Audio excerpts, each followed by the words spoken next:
Olá, sou o professor Gerson e nesse vídeo vou falar um pouquinho sobre a terceira lei de Newton, que também é conhecido como o princípio da ação e reação. Ele diz o seguinte: toda vez que um corpo A aplicar uma força sobre um corpo B, o corpo B reage aplicando uma força sobre o corpo A.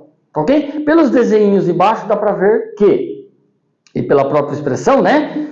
Que essas duas forças têm a mesma direção, tá? A mesma intensidade, no caso as barrinhas representando o módulo, tá ok? Porém, sentidos opostos, tá ok? Então, repetindo, as forças, né, de ação e reação, elas têm a mesma direção, o mesmo módulo ou intensidade e sentidos opostos. Então, esse é o princípio da ação e reação.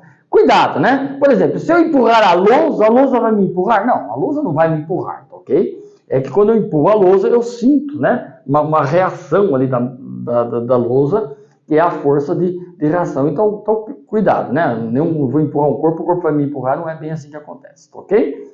Agora, existe também um outro erro de raciocínio, vamos dizer assim, né? Você para para pensar e fala, bom, se eu tenho um bloquinho sobre a mesa aí, eu aplico uma força sobre esse bloquinho, esse bloquinho vai aplicar uma força de reação na minha mão, né? Com mesma intensidade, mesma direção em sentidos opostos, vetorialmente as forças se anulam, tá ok? Portanto, eu vou ter uma resultante zero e o bloquinho não vai se mover. Porém, se eu aplicar a força, o bloquinho se move, tá? Então, o que acontece? Existe aí um erro de raciocínio, tá ok? Se vocês prestarem atenção, eu acabei dando a dica. Olha, a minha mão aplica uma força sobre o bloco e o bloco aplica uma força sobre minha mão. Ou seja, as forças de ação e reação estão agindo em corpos diferentes. Por isso que as forças não se anulam, porque elas estão em corpos diferentes.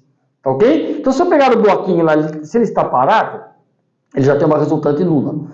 Quando eu aplicar uma força sobre ele, vai ter uma resultante, pela segunda lei de Newton, ele vai se movimentar, adquirir uma aceleração proporcional à força aplicada. Ou, se tiver muito atrito, não vai se mover, mas ele vai tender a se mover, tá ok? Agora, ele vai aplicar a força sobre a minha mão, né? Tá ok? Então, por isso, então, que as forças de ação e reação não se anulam, porque elas agem em corpos diferentes, corpos distintos. Tá ok? Espero que tenham entendido um pouquinho. Até uma próxima, então.